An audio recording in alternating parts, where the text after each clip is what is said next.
صحیح بخاری اور مسلم میں متفق علیہ حدیث ہے. آقا علیہ السلام عرفات سے آئے ہیں, مینا کے میدان میں کھڑے ہیں, متفق علیہ بخاری مسلم کی, اور خطبہ دے رہے ہیں مینا میں آقا علیہ السلام, اور خطبے کے دوران صحابہ کرام سے کہتے ہیں شہر مکہ کی طرف اشارہ کر کے کہ یہ کون سا شہر ہے,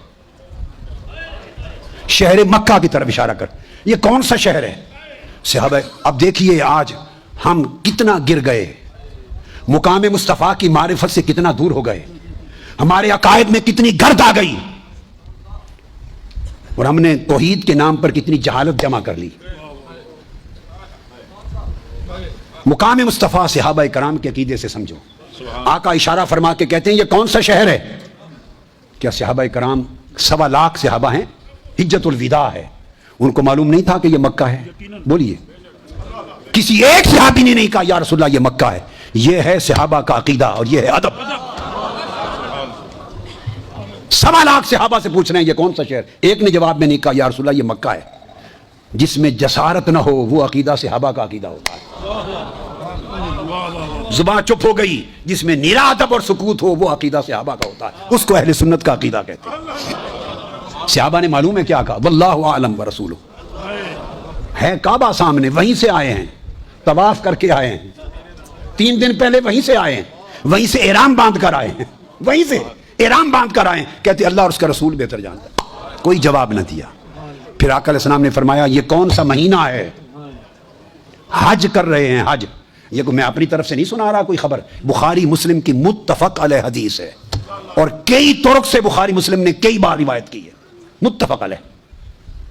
اور متفق علیہ سے جو ثابت ہو وہ خبر اور علم قطعی ہوتا ہے, قرآن کی نص کی مانند. پھر پوچھتے ہیں آقا علیہ السلام یہ کون سا مہینہ ہے. بھئی احرام باندھ کے کھڑے ہیں, مینا میں عرفات سے آئے ہیں, مینا میں حج ہو رہا ہے, تو نہیں معلوم کہ یا رسول اللہ یہ حجت الوداع ہے. کسی ایک صحابی نے نہیں کیا آقا یہ حجت الوداع ہے. واللہ ورسولہ اعلم, اللہ اور اللہ کا رسول ہی بہتر جانتے. ایسے ہاتھ جوڑ دیا آقا حضور آپ ہی بہتر جانتے, آپ ہی بہتر جانتے. عقیدہ صحابہ کے عمل سے لو. پھر آقا علیہ السلام فرماتے ہیں آج کون سا دن ہے. آپ نے بھی حد کر دی تاکہ قیامت تک لوگوں کو عقیدے کی سمجھ آ جائے. ہم کیا جھک مارتے پھرتے ہیں. اگر عقیدہ صحابہ سے لے لیں ساری فرقہ بندیاں ختم ہو جائیں. جو ڈاکٹر صاحب کہہ رہے تھے نا کہ امت ایک جگہ ہو جائے, ایک جگہ ہو سکتی ہے امت, مگر پہچانوں کہ نقطہ ارتکاز کیا ہے, وہ ایک نقطہ کیا ہے جس پر جمع ہو جائیں. ہم اس نقطے کی تلاش میں سرگرداں ہیں, اس کی معرفت چاہیے. تو فرمایا آج کون سا دن ہے.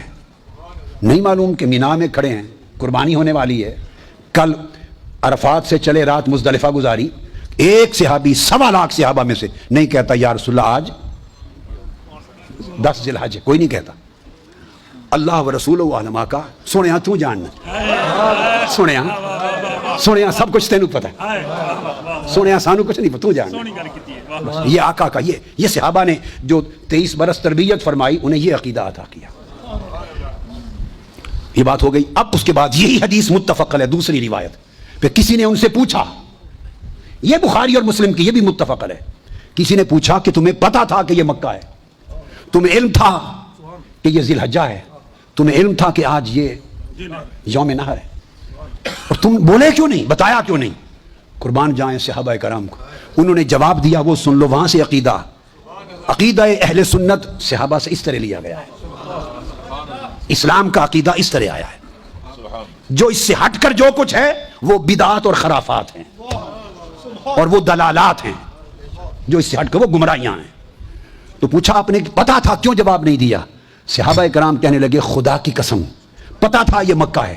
بولے اس لیے نہیں کہ معلوم نہیں تھا کہ یار کا منشا کیا ہے, معلوم نہیں تھا حضور کا منشا کیا ہے. ہم مکہ کہہ دیتے, حضور اس کا کوئی نام بدل دیتے, کوئی اور نام دے دیتے. اب یہ بات بڑی سمجھنے والی ہے. صحابہ جب یہ کہہ رہے ہیں, یہ بڑا خاص نقطہ علماء کرام کے لیے اور مدرسین کے لیے, جب صحابہ کرام بخاری مسلم میں روایت کے مطابق متفق علیہ جب کہہ رہے ہیں کہ ہم بتا دیتے حضور نام بدل دیتے, تو وہی ہو جاتا جو فرما دیتے ہیں. جب یہ جواب دے رہے تھے انہیں قرآن کی وہ آیتیں یاد نہیں تھی, اول بیت وضع ببکہ, کہ یہ مکہ شہر ہے. ہائے ہائے ہائے ہائے ہائے ہائے ہائے, ان صحابہ کو نہیں معلوم تھا کہ قرآن اس شہر کو مکہ کہہ چکا ہے. ارے قرآن اس شہر کو مکہ کہہ چکا ہے، جانتے ہوئے کہ قرآن نے ڈکلیئر کر دیا یہ مکہ، پھر احتمال ہو رہا ہے کہ ہم مکہ کہیں حضور نام بدل دیں. تو بھلے قرآن میں آ گیا تھا، اگر حضور نے کہہ دیا یہ مکہ نہیں آج سے یہ مدینہ ہے، اس کا نام مدینہ ہو جائے. پوچھا تمہیں معلوم تھا، احرام باندھے ہوئے حج کر رہے ہو، کہ یہ مہینہ ذی الحجہ ہے، کیوں نہیں بولے؟ عرض کرنے لگے پتہ تھا ذی الحج ہے، بولے اس لیے نہیں کہ پتہ نہیں یار کا منشا کیا تھا. ہم ذی الحجہ کہتے، حضور کہہ دیتے نہیں آج سے محرم ہے، تو خدا کی قسم یہ محرم ہو جاتا. یہ کیوں نہیں بتایا کہ آج عید کا دن ہے، نہر کا قربانی کا دن ہے؟ معلوم تھا ہم یہ لیتے، حضور اسے کوئی اور دن قرار دے دیتے، جو زبان سے نکل جاتا وہی شریعت بن جاتی. اس لیے ہم نہیں چاہتے تھے کہ منشا یار کا کیا ہے، منشا ہمارا حضور کے منشا سے ٹکرا نہ جائے. سب کچھ قرآن کے ذریعے علم ہے، مگر تب بھی جویائی کی جسارت نہیں کرتے. یہ ہے مقام مصطفیٰ جس کی معرفت صحابہ کو تھی.